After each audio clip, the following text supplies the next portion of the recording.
நடிகர் சங்க விவகாரங்கள் தொடர்ந்து நாளுக்கு நாள் அதிகரித்தே வந்துட்டு இருக்கு. இவங்க சண்டைக்கு ஒரு எல்லை இல்லாம போயிட்டு இருக்குங்க. ஏதோ மீன் மார்க்கெட் உள்ள போன எஃபெக்ட் மாதிரியே தெரியுதுங்க. சமீபத்துல நடிகர் சங்க பொதுக்குழு கூட்டம் வேற நடந்திருக்கு.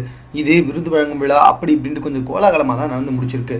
சரத்குமார் ராதா ரவி நீக்கப்பட்டதுனால கொதித்து போன ராதிகா பயங்கர கடுமையான எதிர்ப்பு தெரிவித்து வந்துட்டு இருக்காங்க. தற்போது வேறு அவர் அளித்துள்ள பத்திரிகை பேட்டியில், நான் கேள்வி கேட்பது என்னுடைய உரிமை, ஏன்னா நான் அதை பணம் போட்டிருக்கேன், அதனால என்னுடைய கேள்விக்கு கண்டிப்பாக அவங்க பதில் சொல்லி தான் ஆகணும் அப்படின்னு சொல்லியிருக்காங்க. வாரிசு அடிப்படையிலான நிர்வாக குழுவை கொண்டு வந்ததே சிவாஜி சார் தான், எங்க அவர்கிட்ட போய் கேள்வி கேட்க சொல்லுங்க பார்க்கலாம் அப்படின்னு சொல்லி கேட்டிருக்காங்க. என் கணவர் 1,25,00,000 பணத்தை வந்துட்டு நடிகர் சங்கத்தை விட்டு வெளியே வரும்போது அங்கே வச்சுட்டு வந்திருக்காரு. பின்பு அந்த பணத்தை வச்சு கடன் அடைச்சேன் அப்படின்னு சொல்றது நியாயமற்ற செயல் அப்படின்னு சொல்லியிருக்காங்க.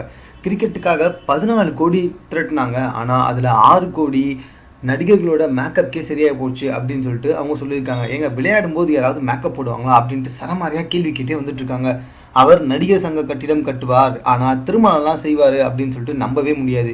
இப்படியே போனால் அவரை நான் சும்மாவே விட்டு வைக்க மாட்டேன் அப்படின்ட்டு உணர்ச்சி பூர்வமாக குதிச்சு பேசியிருக்காங்களா ராதிகா. மேலும் இது போன்ற சினிமா தொடர்பான செய்திகளை உடனுக்குடன் தெரிந்து கொள்வதற்கு என்னுடைய சேனலை சப்ஸ்கிரைப் பண்ணிடுங்க.